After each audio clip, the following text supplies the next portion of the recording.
इस्तेहकाम Pakistan party ने रहनुमा फयाजुल हसन चौहान साहब आज हमारे साथ प्रोग्राम में स्पेशली मौजूद हैं। उनसे इन तमाम सवालात के जवाब भी लेंगे। तो पहले तो चौहान साहब आपकी तरफ आऊँगी। ये बताइएगा कि आपका एक स्टेटमेंट जो है ना उसने बड़ा रौला डाल दिया है और बड़ी ख़तरनाक किस्म की इमरान साहब चौहान साहब जो है आजकल बातें कर रहे हैं, तो लोग ना एकदम अलर्ट होके बैठ गए। नहीं, चौहान साहब से सवाल पूछें आप, जरूर पूछें, लेकिन मुझे ये बता दें कि ऐसी कौन सी इनकी स्टेटमेंट है जिसने रौला ना डाला। खास तौर पे इलेक्शन के हंगाम जो इनकी ये स्टेटमेंट है कि जनाब आज़ाद उम्मीदवार सिर्फ वही जीतेंगे जो कमिटमेंट करेंगे, तो वो काफ़ी शोर मच गया है कि जी चौहान साहब इतनी बड़ी बात कह रहे हैं। चौहान साहब थोड़ी इसकी वजाहत फरमाएं सर, कमिटमेंट किससे करनी है, कैसी कमिटमेंट करनी है और जीत की गारंटी कैसे दी जा सकती है? वोट तो भी पड़ने हैं सर। बिस्मिल्लाहिर्रहमानिर्रहीम। समीना साहिबा, ना आप इतनी सादी हैं ना मैं इतना सादा हूँ। दोनों हम रोटी खाते हैं, गंदम का दाना खाते हैं, समझदार है और मुल्की और आलमी सियासत के ऊपर आप तीनों दोस्तों की भी नज़र है। मैंने जो बात की ना, जिस कंटेक्स्ट में की, मैं थोड़ा सा आपको इलेबोरेट कर देता हूँ।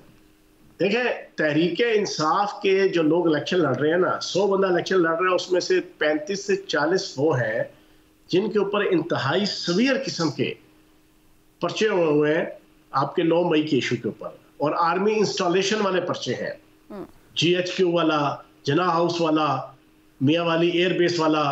अब उनके मिलिट्री कोर्ट्स में पर्चे चल रहे हैं। अब वो फैसले इलेक्शन से कुछ दिन पहले शायद आ जाए या इलेक्शन के बाद महीने डेढ़ के अंदर वो फैसले हो जाने हैं।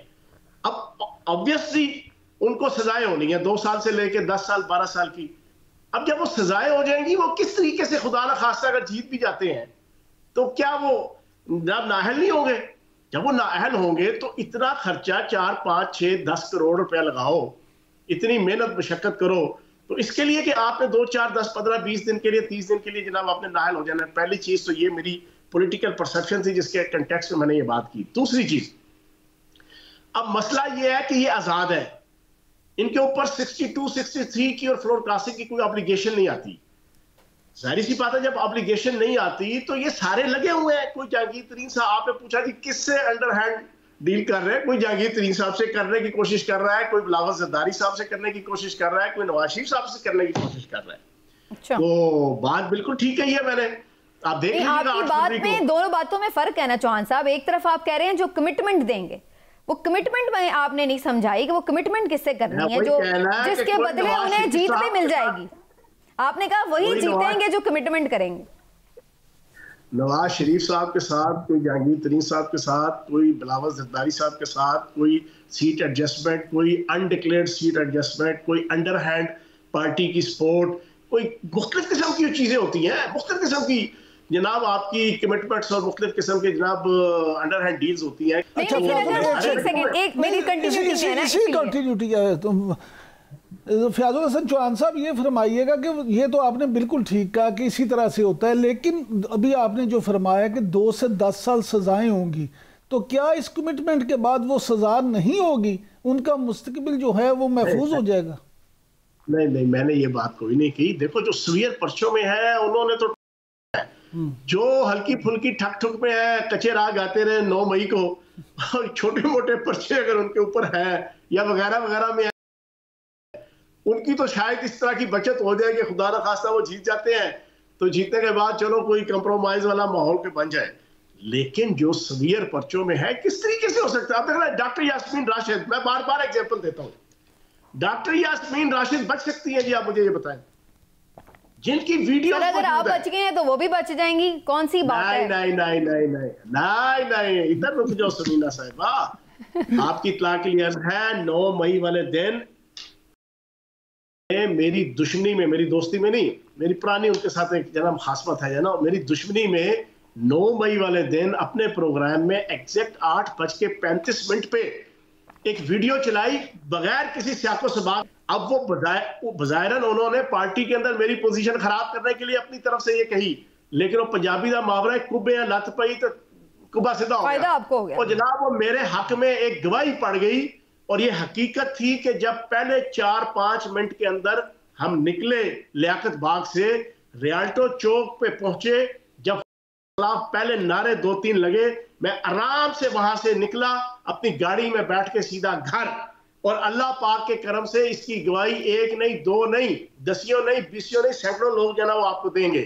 नहीं, ये तो आपने बड़ा जिम्मेदारी का मुजाहरा किया, लेकिन चौहान साहब इस तरह की वीडियो तो डॉक्टर साहिबा की भी मौजूद है जिसमें वो बाकायदा सबको मना कर रही हैं कि कोई अंदर ना जाए, कोई तोड़फोड़ ना करे, कोई इश्तियाल अंगेजी ना करे। आप इसके ऊपर अब मैं क्या एग्जांपल दूं कि आप जनाब किसी को जनाब मारने के बाद कहीं जरा देखना खून ना निकले, जरा देखना कुछ ज्यादा जख्म ना आए। ये तो कोई एग्जांपल नहीं। बहरहाल चले आगे चलते हैं, हम सियासी मामलात पे बात करते हैं। मजमा लेके ठीक है, ये तो सर अब पहुंच गए, ठीक है, चलिए बलवा कर लिया, आपने दंगा पहुंचे तो फिर आप भी थे ना। चौहान साहब चलिए अब इसको छोड़ दें, अदालतों को फैसला करने दें किसने क्या किया, इससे हम जरा ना सियासी मामलात की तरफ ले आते हैं क्योंकि इसके ऊपर बात करनी है। चौहान साहब 2-3 दिन पहले अब्दुल अलीम खान साहब से मुलाकात हुई हम चंद साफियों की, तो उन्होंने कहा कि इस वक्त पाकिस्तान को इस्तेहकाम की ज़रूरत है, वो चाहे इस्तेहकाम पाकिस्तान पार्टी हो या इससे भी ज़्यादा मुल्की इस्तेहकाम है जो उसकी ज़रूरत है, लिहाजा ये जो इंतखाबात हैं ये मुल्क में इस्तेहकाम लेके आएंगे।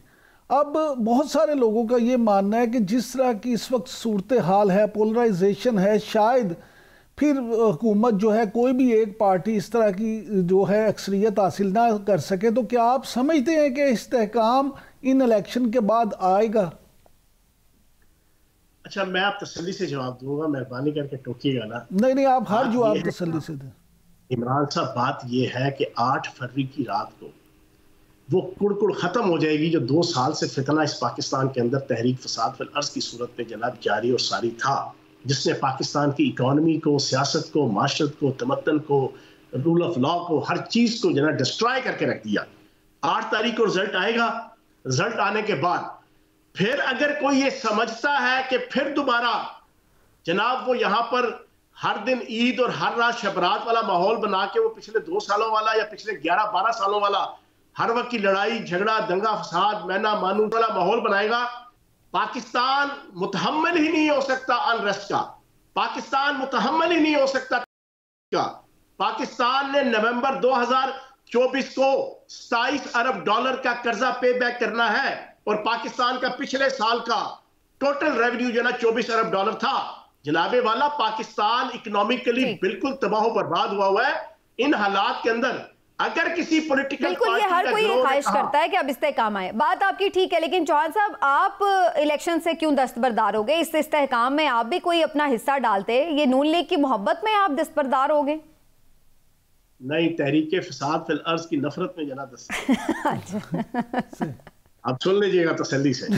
जनाबे वाला, मैं पिछले 5-6 दिनों में कई टॉक शोज के अंदर ये एक्सप्लेन कर चुका हूँ, आपके शो में भी कर देता हूँ। मेरा 75% हल्का चेंज हो गया। 1 दिसंबर को हदबंदी आई, टोटल 2 महीने बाद इलेक्शन। मैंने उसी पर फैसला कर लिया था कि मैं अनाउंस कर दूं, लेकिन 1 दिसंबर की रात को ही ये खबर चली और पार्टी के अंदर भी ये पता चला कि नून लीग के साथ एडजस्टमेंट के साथ इलेक्शन लड़ा जाएगा। तो मेरे जहन में ये था कि ऑब्वियसली जब एडजस्टमेंट होगी तो लड़ेंगे, नहीं एडजस्टमेंट होगी तो नहीं लड़ेंगे। उसके मुताबिक मैंने अपने सारी चीजों को चलाता रहा, नून लीग के दोस्तों के साथ भी, यहाँ पे अपनी भी टीम और बाकी सारे मामलात। लेकिन एंड टाइम पे जब नई एडजस्टमेंट हुई तो मेरे लिए 75% नए हल्के के अंदर, और फिर मैंने कोई हराम की कमाई के चौके छक्के नहीं मारे हुए थे कि मैं 7-8-9 करोड़ पे अपने बीवी बच्चों का पेट काट के मैं जनाब लगा दूं और हासिल वसूल जो है ना कुछ समझ भी ना आए। और इतना फस क्रिएट हुआ है इस वक्त पाकिस्तान की पॉलिटिक्स में, पोलराइजेशन। तो मैंने 2 वजूहात, ये तीसरी सबसे बुनियादी वजह, मैंने 8 महीने नजरियाती बुनियादों पे तहरीक फसाद फिल अर्ज के खिलाफ जंग लड़ी है। मैं वाहिद बंदा हूं जिसने social media, electronic media, print media और पब्लिक के अंदर और पॉलिटिक्स के अंदर तहरीक फसाद फिल अर्ज को 8 महीने एक्सपोज किया है। मैं नहीं चाहता था कि अपने किसी सियासी फैसले से अपने शहर और अपने हल्के में उस तहरीक फसाद फिल अर्ज के कैंडिडेट को फायदा पहुंचे। मैंने बैकआउट कर लिया, rest is the best for the next.